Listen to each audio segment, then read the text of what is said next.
So what's going on? How's everyone doing? Now today I'm going to review Rick Ross's new album called God Forgives, I Don't. Now, I'm not huge on Rick Ross, but I'm going to give you, basically my unbiased, thoughts and opinions on this album. Some things I liked, some things I didn't like, or if there are any in this. So let's get started. So on this album, you're going to get 15 tracks for the standard edition and 17 for the deluxe. And on the deluxe, you get Rich Forever and Triple Beam Dreams, which was on the Rich Forever mixtape, so he dropped them on this one. Now for features, you have Jay-Z, Dr. Dre, you have Meek Mill, Wale, Drake, you have all the known ones, like Nas is on here, and a few other artists are on here like Neo, and even Andre 3000. Now one thing right off the bat, once I heard the track, like the second track on it called Pirates, I think it's the first verse or so, he basically calls himself the new Biggie of his time, which I completely disagree with. I didn't like it.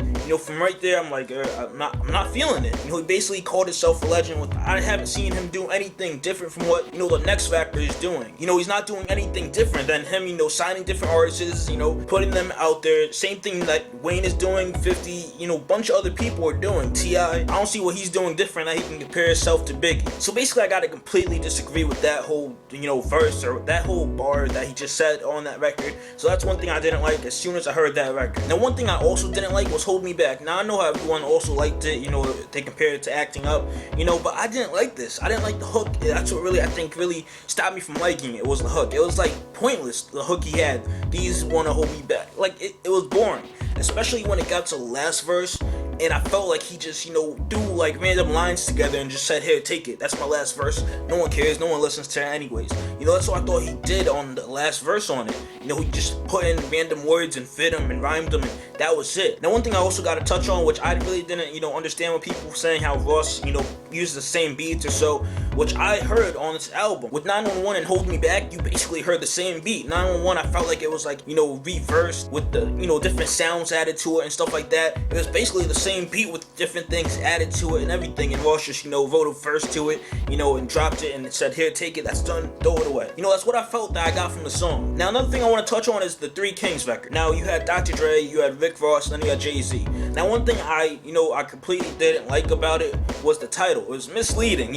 Three Kings. I don't think Rick Ross was at the point for him to even be considered a king. He hasn't done anything, like I said in the beginning about that Pirates track where he compared himself to Biggie. He hasn't done anything amazing that the next rapper hasn't done to be compared as a king. Even to, you can say, even to Jay-Z standards, he hasn't even done anything like that, in my opinion at least. So that was completely a track or even a title that I didn't even like. And another thing I found sad about the record was the Jay-Z verse on it was a freestyle that Jay-Z gave to Khaled, which everyone was saying and stuff like that. And you hear Jay-Z saying, he's giving it to Khaled on the verse. So I thought that was sad. I'm like, you really gotta put Jay-Z on it and Dr. Dre on it just so you can I guess sell records or get all popular and think you're all high and mighty or something like that just because you have Jay-Z and Dr. Dre on it, which wasn't even a great record at that. And another thing I want to point out, that this wasn't even a Rick Ross record to me. Basically, I felt with how many features. I think after the 6th track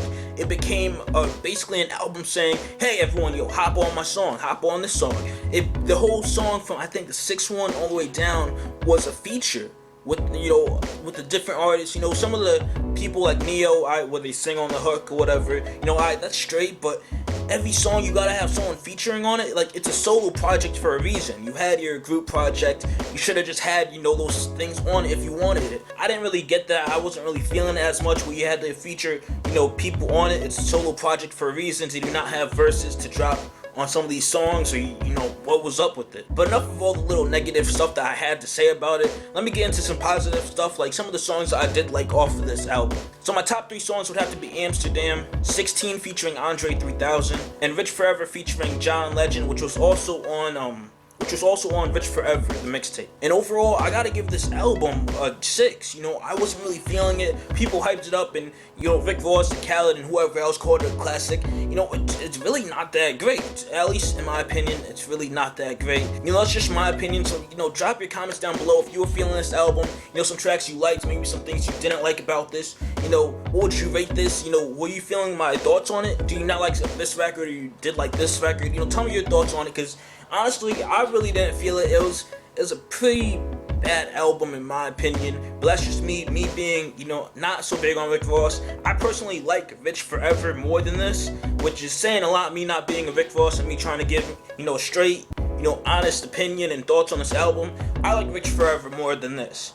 So tell me your thoughts down below in the comment section. If you haven't already, hit that subscribe button up there. Helps me get the videos to you. And also, if you haven't done that, hit me up on Twitter, Facebook, and Google+. So whenever I have a new video, you get sent right to it. And you just click the video and you watch from there. You don't have to go on YouTube. And if it gets lost in your subscription box, you always have it. So with that being said, I'm out. Peace.